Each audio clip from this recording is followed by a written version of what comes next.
Before umbrellas, before raincoats, before concrete drains, before waterproof boots, before weather forecasts, before roofs made of steel and glass, humans still had to live under the sky. And sometimes, the sky did not stop. Rain came for days, for seasons, for years. Sometimes it filled rivers. Sometimes it turned camps into mud. Sometimes it brought food. Sometimes it brought disease. Sometimes it destroyed everything. And sometimes, it made civilization possible. Today, rain is usually an inconvenience, a ruined plan, a wet road, a leaking window, a traffic jam. But for ancient humans, rain was not just weather. It was power. It decided where animals moved, where plants grew, where rivers flooded, where people settled, where people starved, where people migrated, where whole civilizations rose and fell. So how did ancient humans survive endless rain, before houses, waterproof clothing, drains, concrete, or modern engineering? The answer is not that they simply waited miserably for the sky to clear. They adapted. They watched water. They built above it. They dressed against it. They followed it when it moved. They feared it when it flooded. And in some places, they built entire worlds around it. To understand this, begin with the most basic danger. Rain is not dangerous only because it makes you wet. Rain is dangerous because it steals heat. A dry human can survive cold air better than a soaked human in the same temperature. Water pulls warmth from the body much faster than air. Wet skin, wet hair, and wet clothing can turn a mild cold into a serious threat.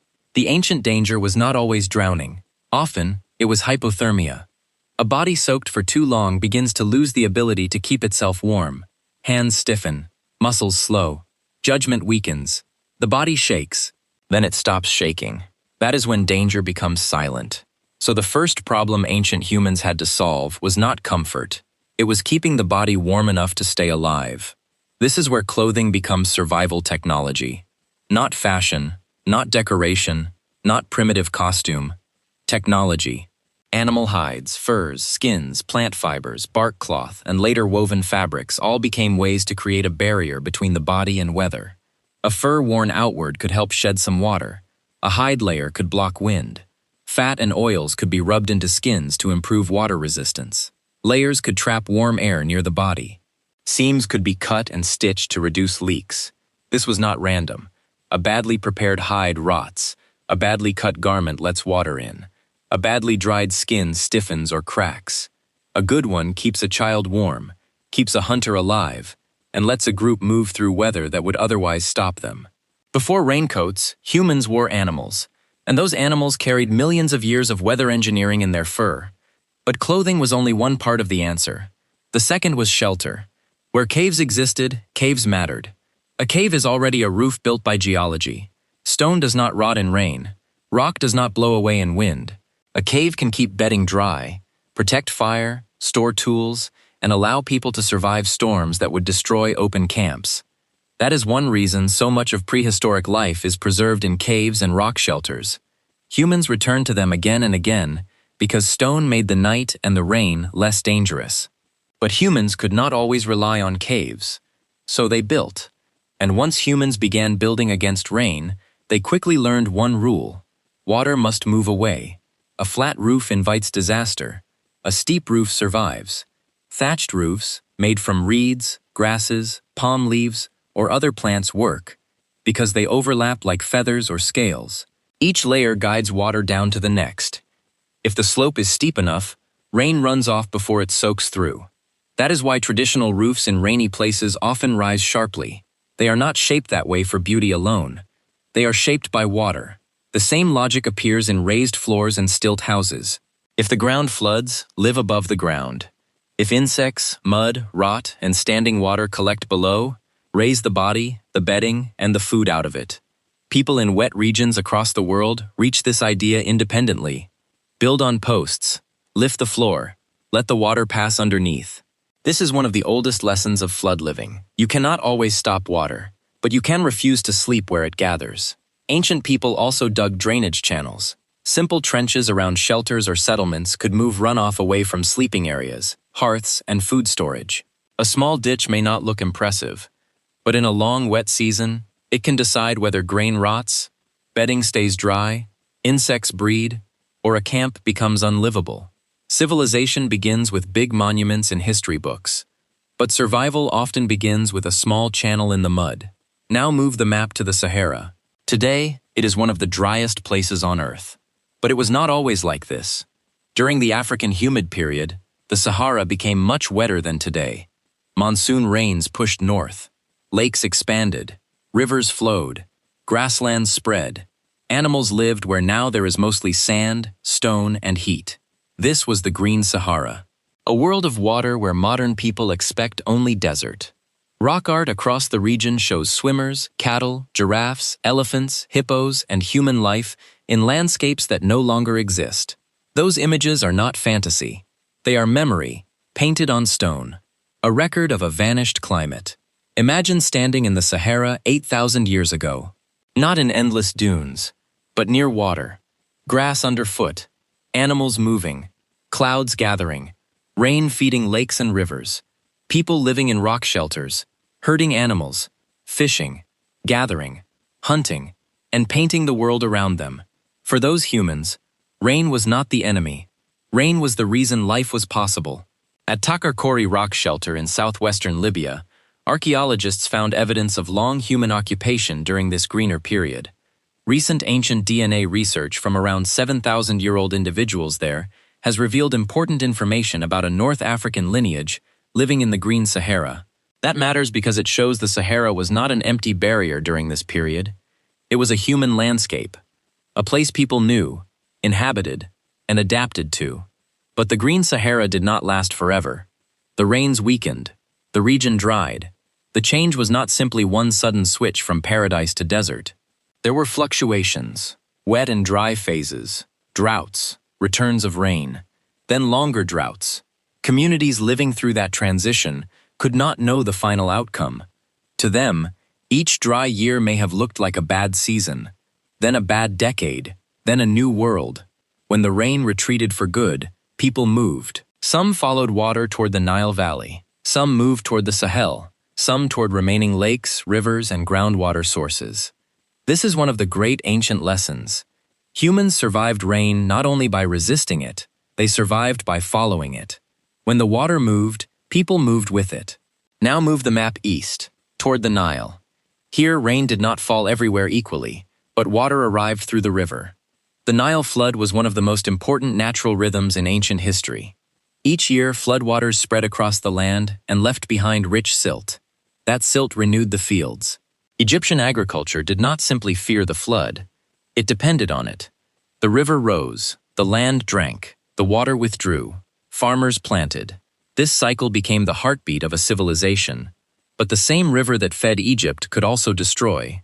A weak flood meant hunger. An excessive flood meant damage. So ancient Egyptians learned to measure, manage, and organize around water. They built canals, basins, embankments, and systems of flood control over time. This was not modern engineering, but it was serious water intelligence. They had to ask the same question every river civilization asks. How do you welcome enough water without being destroyed by too much? That question appears wherever humans live with rain. Now move the map to Mesopotamia. The Tigris and Euphrates were less predictable than the Nile. They could flood violently. They could shift. They could threaten fields and settlements. So people built canals, embankments, and irrigation systems. Water had to be controlled, not because humans hated it, but because they depended on it. Too little water meant famine. Too much meant destruction. The earliest cities were partly water machines. Canals moved water. Fields drank it. Grain grew from it. Workers maintained it. Rulers controlled it. Temples stored the harvest it made possible. Rain and flood were not background scenery. They were central to power. Now move the map to the Indus Valley. The Harappan civilization built some of the most impressive urban settlements of the Bronze Age. Cities like Mohenjo-Daro and Harappa had planned streets, drainage systems, wells, and sanitation features that still impress archaeologists. This was a civilization deeply tied to rivers and monsoon patterns. For centuries, seasonal water supported agriculture and urban life. But when monsoon patterns weakened and river dynamics shifted, the system came under pressure. Urban centers gradually declined and populations moved toward smaller settlements and different regions. The lesson is clear. A civilization can be brilliant, organized, and advanced. But if the water system beneath it changes, the entire structure can weaken. Rain builds worlds. Rain can also end them. Now we need to look underground. Because not all water survival depends on rain falling today. Sometimes survival depends on rain that fell years, decades, or centuries earlier, and is stored inside the earth. In East Africa's Rift Valley, researchers have studied groundwater-fed springs that may have acted as hydro-refugia for early humans and other species. These springs can be buffered against short-term climate swings because water moves slowly through rock and underground systems. That means a landscape can look dry at the surface while still holding hidden water below. For ancient humans, a spring was not just a place to drink. It was a lifeline, a dry season refuge, a point on the mental map, a place where animals returned, a place where humans returned, because the earth itself was releasing stored rain. Ancient people did not need modern geology to understand this. They needed memory. This spring still flows when others fail. This valley holds water longer. This rock face drips after storms. This dry riverbed has water if you dig. That knowledge could keep a group alive. So the story of rain survival is also the story of landscape memory. Humans survived because they remembered where water stayed. Now return to the daily level. A long rainy season meant more than wet clothes. It meant rotten food, damp bedding, smoke trapped under shelters, mold, insects, swollen rivers, dangerous crossings, muddy ground, slower travel, more parasites, cold nights, harder hunting. So ancient survival required constant adjustment. Food had to be stored above damp ground. Firewood had to be kept dry. Sleeping areas had to be raised or drained. Hides had to be dried before they rotted. Tools had to be protected. Children had to be kept warm. Paths had to be chosen carefully. A river that was safe yesterday could kill today. A shelter good in dry weather could fail in a storm. A camp near water could become a trap when the water rose. This is why ancient humans were not simply strong. They were attentive. They read weather with their whole bodies. Cloud direction, wind shift, animal movement, smell of damp earth, river color, bird behavior, the sound of distant water, the shape of the sky before a storm. Modern people check forecasts. Ancient people check the world. That kind of awareness is a form of intelligence we often underestimate. Rain also changed society. A wet season can force people closer together. It can limit travel. It can make shelters crowded. It can make fire more valuable. It can make stored food more important. It can make cooperation necessary. One person alone may fail to keep firewood dry. A group can gather, carry, cover, drain, repair, and watch. Rain rewards cooperation. If a roof leaks, everyone suffers. If a fire dies, everyone feels the cold. If a flood rises, everyone must move. Water turns survival into a shared problem. This may be one reason river civilizations became so organized. Large-scale water management demands planning. Canals must be dug, embankments repaired, fields scheduled, floods measured, labor coordinated. Someone must decide where water goes. And once water is managed, power appears. Control water and you control crops. Control crops and you control people. This is why rain and flooding are not only natural forces, they become political forces. Now think of the Green Sahara again. For thousands of years, rain opened a world. Humans expanded into landscapes that later became desert. They painted animals, lived near lakes, buried their dead, herded cattle, and built lives around water. Then the rain withdrew. The people had to move. The rock art remained. A message from a vanished world. We were here when this place was green. We lived with the rain. We followed the water. We watched the world change. That is one of the deepest human stories. Not control, adaptation. Humans survived endless rain because they did not treat rain as one thing. They understood it had many faces. Rain could kill through cold, so they made clothing. Rain could soak shelters, so they made steep roofs. Rain could flood ground, so they raised floors. Rain could rot food, so they stored carefully. Rain could fill rivers, so they built canals. Rain could vanish, so they followed springs. Rain could make deserts bloom, so they settled there. Rain could disappear again, so they migrated. This is the pattern. Humans survived water by learning its behavior. Not once, not in one culture, across continents, across climates, across thousands of years. The real story is not that ancient humans survived despite rain. It is that rain helped shape what humans became. It shaped clothing, shelter, migration, agriculture, flood control, settlement, religion, calendars, cities, empires. When rain became predictable, people built around it.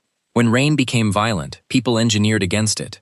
When rain disappeared, people moved. And when rain returned, life followed. So the next time rain hits your window, remember what it once meant. Not just a wet road, not just canceled plans, not just a storm. Rain was the sound of survival arriving, or leaving. For ancient humans, rain could be shelter's test, clothing's test, memory's test, and civilization's test. It could be the thing that kept a desert alive for thousands of years. It could be the thing that fed Egypt. It could be the thing that weakened Harappan cities when it changed. It could be the reason a spring kept flowing long after the surface dried. It could be blessing, danger, map, clock, weapon, and God. Before modern roofs, humans built against it. Before modern maps, humans followed it. Before modern science, humans read it. And before civilization, rain was already teaching us the oldest lesson water has ever taught. You do not survive by controlling everything. You survive by learning what the world is about to do next.